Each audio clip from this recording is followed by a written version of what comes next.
بسم اللہ الرحمن الرحیم۔ ناظرین، الحکمہ انٹرنیشنل کے پریزنٹیشن سیشن میں آپ کو خوش آمدید کہتے ہیں۔ آج کل ایک بڑا سوال ہمارے ذہنوں میں پیدا ہوتا ہے کہ مسلمان آخر زوال کا شکار کیوں ہیں؟ تو آج کی گفتگو میں ہم انشاءاللہ یہ دیکھیں گے کہ مسلمانوں کی حکومت یا کوئی بھی حکومت دنیا میں وہ زوال کا شکار کیوں ہوتی ہے، وہ کون سے اسباب اور محرکات ہوتے ہیں جن کی وجہ سے کسی بھی حکومت کا زوال شروع ہوتا ہے اور وہ زوال پذیر ہو جاتی ہے۔ سب سے پہلے بنیادی بات اگر ہم کریں کہ عدل ایک ایسی چیز ہے،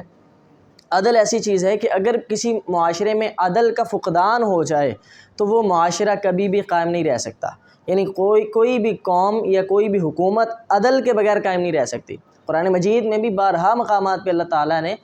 مسلمانوں کو عدل کرنے کی تلقین کی ہے، جس طرح فرمایا ان اللہ یأمر بالعدل والاحسان، اللہ تعالیٰ تمہیں حکم دیتا ہے عدل کرنے کا۔ تو عدل کرنا مسلمانوں کے لیے لازم ہے، اور کوئی بھی حکومت اگر وہ عدل پر کاربند نہیں ہوتی اور عدل کے تقاضوں کو پورا نہیں کرتی تو وہ حکومت کبھی بھی کامیاب نہیں ہو سکتی، یا اگر وہ حکومت قائم ہے تو وہ باقی نہیں رہ سکتی، اس کا زوال اسی وقت شروع ہو جاتا ہے جب وہ عدل کو چھوڑ دیتی ہے۔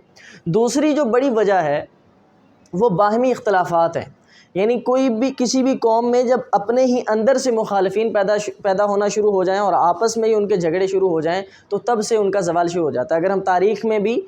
غور کریں تو یہ بات نظر آتی ہے کہ مسلمانوں کی بڑی بڑی ریاستیں اور بڑی بڑی حکومتیں، ان کی تباہی کی بڑی وجہ اور بڑا محرک یہی تھا کہ ان لوگوں میں آپس میں اختلافات ہونا شروع ہو گئے۔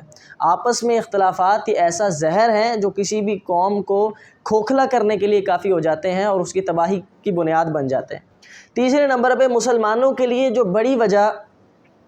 ذلیل ہونے کی، زوال کا شکار ہونے کی، وہ یہ ہے کہ انہوں نے ہدایت الہی کو چھوڑ دیا ہے، یعنی اللہ تعالیٰ کی جو ہدایت تھی وحی کی روشنی میں، جناب رسول اللہ صلی اللہ علیہ وسلم کی لائی ہوئی شریعت کی روشنی میں مسلمانوں نے جب اس ہدایت کو چھوڑ دیا، اس کو چھوڑ کے دنیا داری میں لگ گئے تو اس کے نتیجے میں کیا ہوا کہ ان کا زوال شروع ہو گیا۔ قرآن مجید میں اللہ رب العزت فرماتے ہیں نا فَخَلَفَ مِن بَعْدِهِمْ خَلْفٌ أَضَاعُوا الصَّلَاةَ، تو اللہ تعالیٰ کی ہدایت کو، اللہ تعالیٰ کی رہنمائی کو، اللہ تعالیٰ کی بھیجی ہوئی شریعت کو ترک کر کے، اللہ اکبر، جب انسان اپنی منمانی پہ لگ جاتا ہے، دنیا داری میں لگ جاتا ہے تو اس کا زوال شروع ہو جاتا ہے۔ چوتھے نمبر پہ جو بڑی وجوہات میں سے چوتھی بڑی وجہ ہے وہ دنیا سے محبت ہے، کہ انسان جب خواہشات میں لگ جاتا ہے، اپنی خواہشات کی پیروی میں لگ جاتا ہے، پھر ان کی حکومت، اس قوم کی حکومت کبھی بھی کامیاب نہیں ہوتی بلکہ وہ زوال کا شکار ہو جاتی ہے۔ وَلَا تَتَّبِعُوا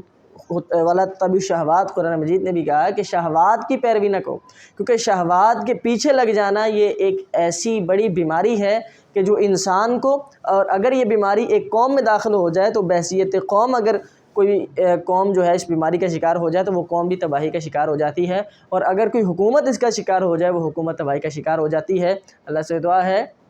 کہ اللہ تعالی ہمیں ان تمام محرکات اور اسباب کو ترک کر کے اللہ تعالیٰ کی وحی اور ہدایت کی روشنی میں اپنی زندگی کو گزارنے کی توفیق عطا فرمائے، معاشرے کی رہنمائی کرنے کی توفیق عطا فرمائے۔ والسلام علیکم ورحمۃ اللہ وبرکاتہ۔